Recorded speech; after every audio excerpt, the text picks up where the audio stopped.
Hi everybody, welcome back to the Feynman technique. Today we have another integral from the channel Maths 505.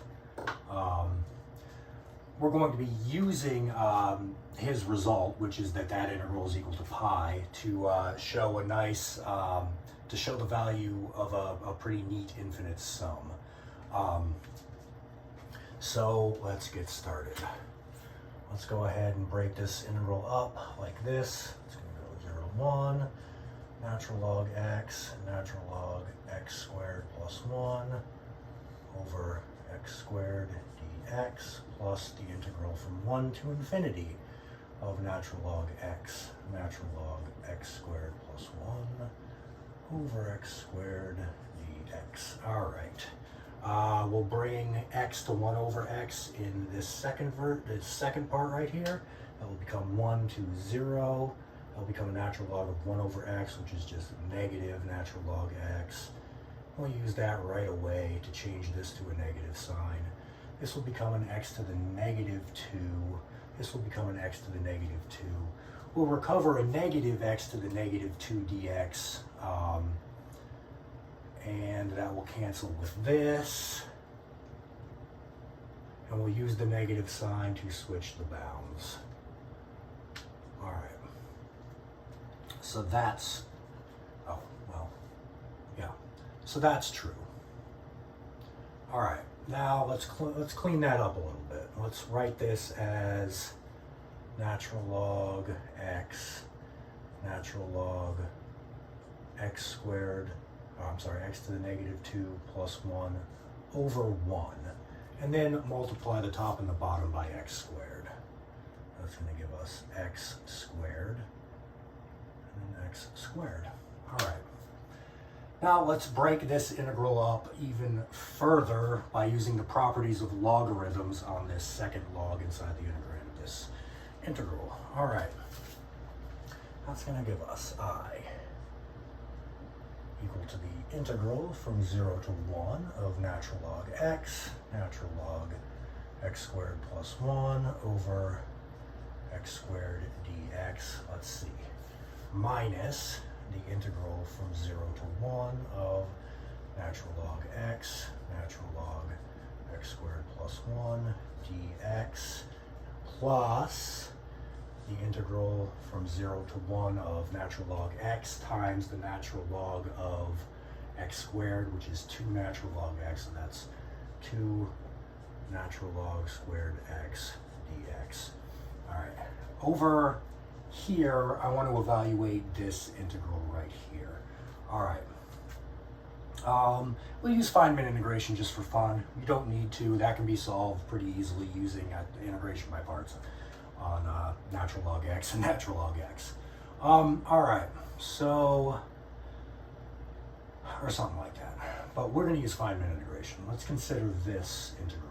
The integral from 0 to 1 of x to the t dx. We all know that's equal to 1 over t plus 1. Let's differentiate both sides of this with respect to t twice. That's going to give us that the integral from 0 to 1 of natural log squared x times x to the t dx is equal to 2 over t plus 1 cubed.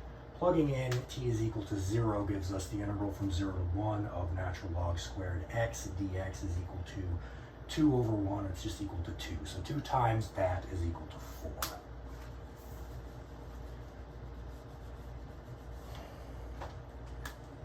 Like I said, you didn't need Feynman integration to evaluate that, but that's what this channel is all about, so we might as well use it. All right. Great, so now this and this kind of look alike. We just have an x squared in the denominator here, and we can say that there's an x to the 0 in the denominator here. So over here, let's create a function of t equal to the integral from 0 to 1 of x to the t times the natural log of x squared plus 1 dx. And from this, we can see that f prime of t is going to be equal to the integral from 0 to 1 of x to the t, natural log x, natural log x squared plus 1 dx. And from this, we can see that our original integral is going to be equal to this, which is f prime evaluated at, let's see, to recover our first part, we would need this to be x to the negative 2. So that's f prime of negative 2. And then, let's see, minus f prime at, it looks like, 0. And then, of course, we can't forget this plus 4. All right. We don't need this anymore because we can't evaluate that directly. So we need to find another expression for f prime of t. But to do that, we'll need another expression for f of t. So let's recall this, that 1 over 1 minus x is equal to the sum as n goes from 0 to infinity of x to the n. And that's good on negative 1 to 1. All right. Let's see now. Let's just take the antiderivative with respect to x on both sides. That's going to give us negative natural log of 1 minus x is equal to the sum as n equals 0 to infinity of x to the n plus 1 over n plus 1. And then, let's see, we'll have plus c. But since this needs to be true for all x on our interval, let's just pick a convenient value for x and see what that gives us for c. The value you will pick is x is equal to 0. That will give us negative natural log 1, which is 0. In other words, 0 is equal to the sum, the infinite sum of 0, which is 0. So we have 0 is equal to 0 plus c, c is equal to 0. We don't need it. All right, but anyway, that's true. All right, so if that's true, then let's pull, well, first of all, let's just bring that negative sign over there. Now let's switch this to a plus x. Well, that's going to make this negative x to the n plus 1. But that's equal to negative 1 to the n plus 1 times x to the n plus 1. All right, but what if it was an x squared? Well, we just replace this x with an x squared. So that's x to the 2n plus 2. All right, so there we go.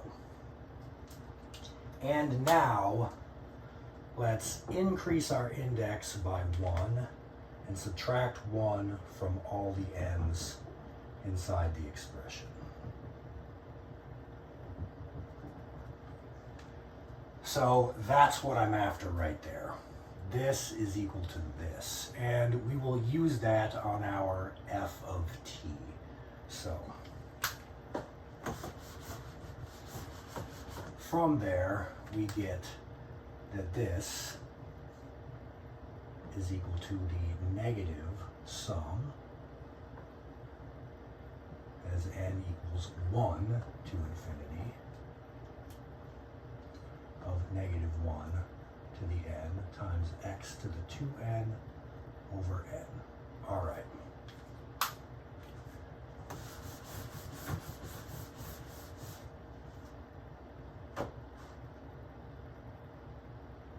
That's silly. What I meant to say is that f of t is equal to the integral from 0 to 1 of x to the t times this thing. That was a close one.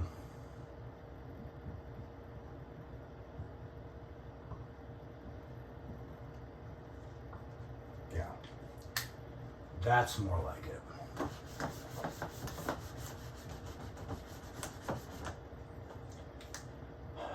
All right, so there's our expression for f of So let's evaluate it. Let's bring that x to the t inside. This will become a plus t.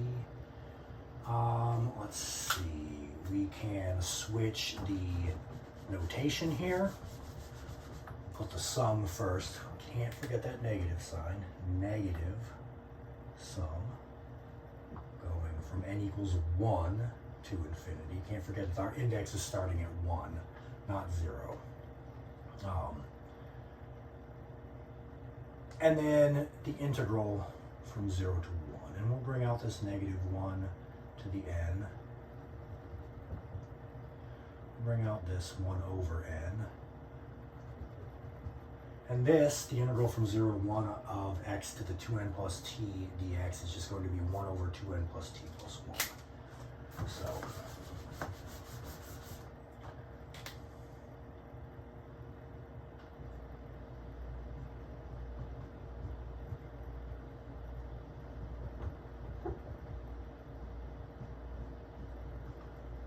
all right. Well, we actually are interested in f prime of t.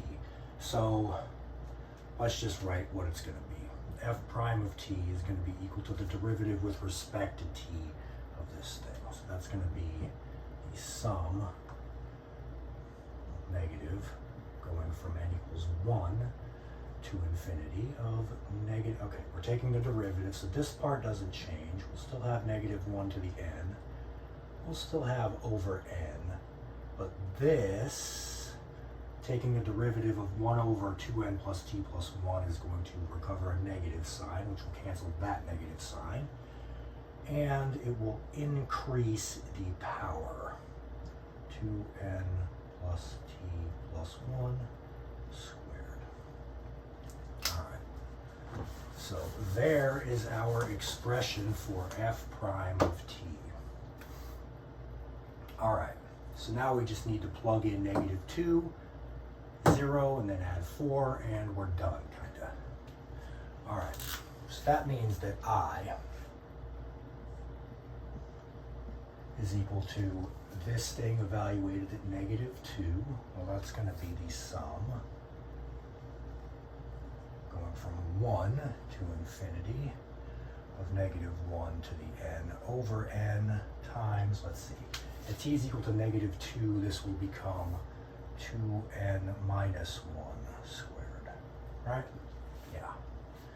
All right, and then we'll have minus the sum, 1 to infinity, negative 1 to the n over n times, let's see, 2n plus 0 plus 1, that's 2n plus 1 squared.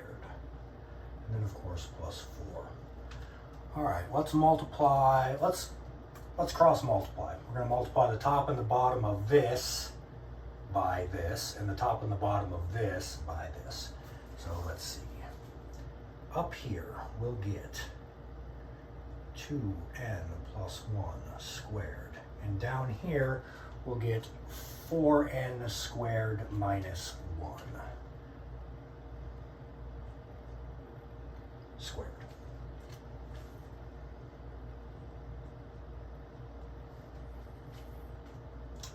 And over here, we were multiplying by 2n minus 1 all squared.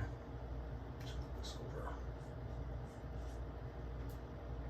And down here, of course, we'll have the same thing in the denominator because that was the point. All right, that's 4n squared minus 1 all squared.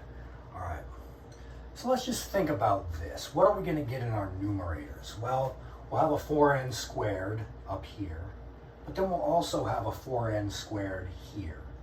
This is positive, this is negative, so they'll cancel out. What's our middle term here?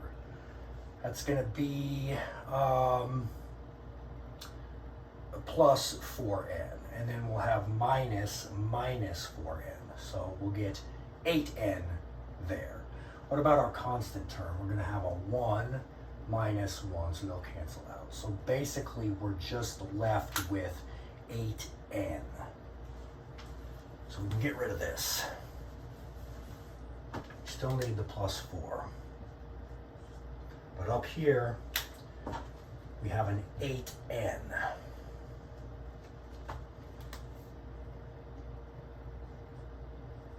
Okay, of course the n's will cancel. And the 8 we will bring outside. All right. Well, we also know that this is equal to pi from Maths 505's evaluation of this integral. Okay, so now basically we're almost done. What I wanted to show was the value for this sum right here. I'm not sure if it has a name, but it's pretty neat. So basically, what I set out to show was this.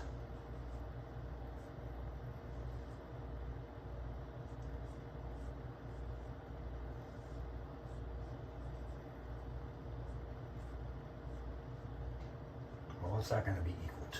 Let's get rid of this I. Divide both sides by 8.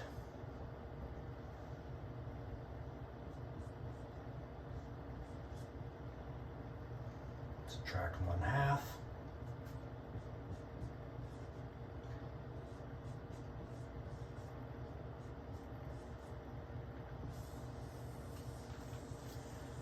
And that is a really interesting equality, I think.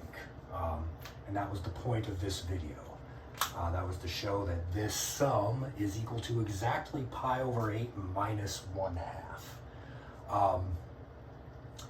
And you know, you could probably rework that by maybe adding a 0th term and then subtracting the 0th term, and rewriting it like that to maybe get something a little bit different. Let's see, what would that give us? That would give us, let's see, we're adding the 0th term, so we need to subtract it. So we added the 0th term, so we need to subtract it from this side. The 0th term, that would become a 1 over 1. So we added a 1, so we need to subtract it. In other words, we need to add it to this side. So that would also be equivalent. But anyway, yeah, that's my video. Hope you enjoyed that.